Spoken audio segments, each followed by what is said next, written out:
নমস্কার বন্ধুরা। তো আমি এখন এসেছি আমার বাপের বাড়ি। এখান থেকে আমি ভোট দিতে যাব, কারণ ওর বাবা গিয়েছে ট্রেনিংয়ে ভোটের। তো এখন আমি যাচ্ছি ভোট দিতে। আজকে আমরা দিদুন বাড়ি এসেছি। বলো, তাহলে আমার ভোট দেওয়া হয়ে গিয়েছে আমার মামামের।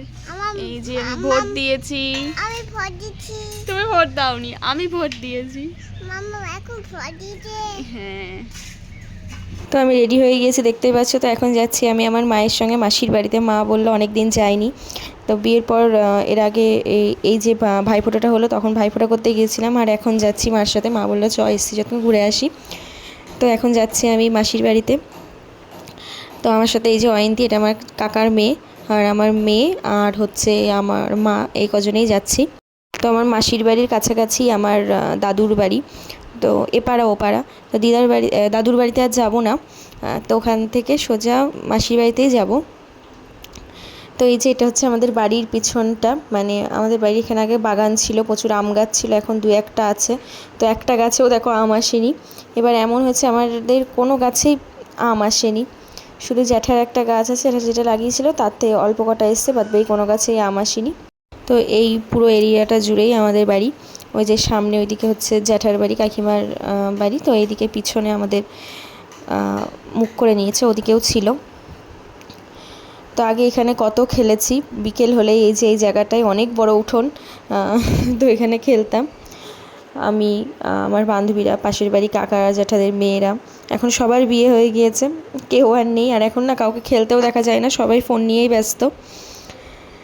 তো চলো, বেরিয়ে পড়েছি আমরা মাসির বাড়ি যাওয়ার উদ্দেশ্যে।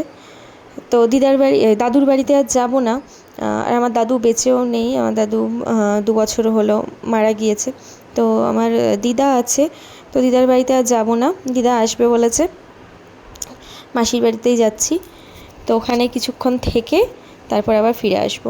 দেখেছো কত বড় আম বাগান, কিন্তু একটা গাছেও না এবার আম নেই। এত বড় আম বাগান, এটা অনেকটা এরিয়া জুড়ে, কিন্তু একটা গাছেও আম আসেনি। ওই ভিতরের দিকে একটা গাছে দেখলাম যে একটা আম এসে, বাদবাকি এই কোনো গাছে আম নেই। আর ঝড় হলেই না এগুলোই, মানে এত আম থাকতো যে ঝড় হলেই সবাই দেখতাম চলে আসতো আম কোড়ানোর জন্য, আর সবাই প্রচুর আম নিয়ে যেত। কিন্তু এবার যে কোনো গাছে সেরকম আম নেই। তো এটা হচ্ছে আমার মা। তো আমার কোনো মামা নেই, তার জন্যই আমি দাদুর বাড়ি দিদার বাড়ি বলছি। আমার কোনো মামা নেই, আমার মারা 6 বোন।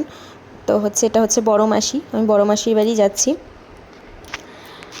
চলো গিয়ে তোমাদের সাথে আবার কথা হচ্ছে।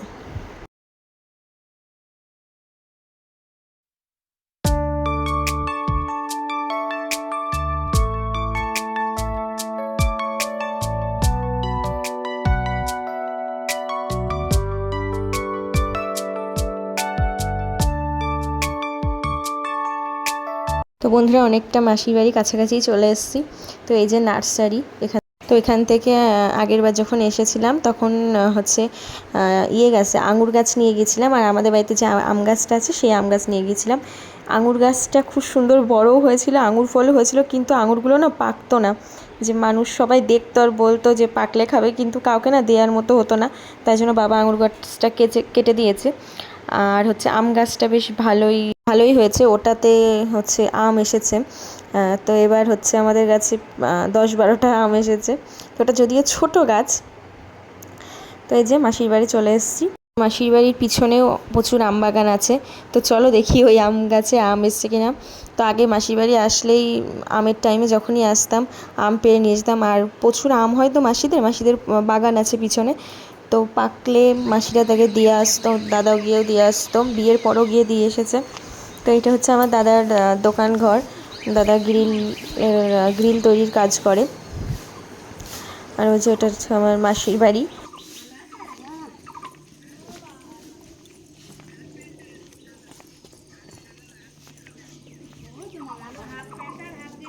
তো এই যে এটা আমার মাসি, আর আমার দাদারা কেউ বাড়ি নেই দেখছি।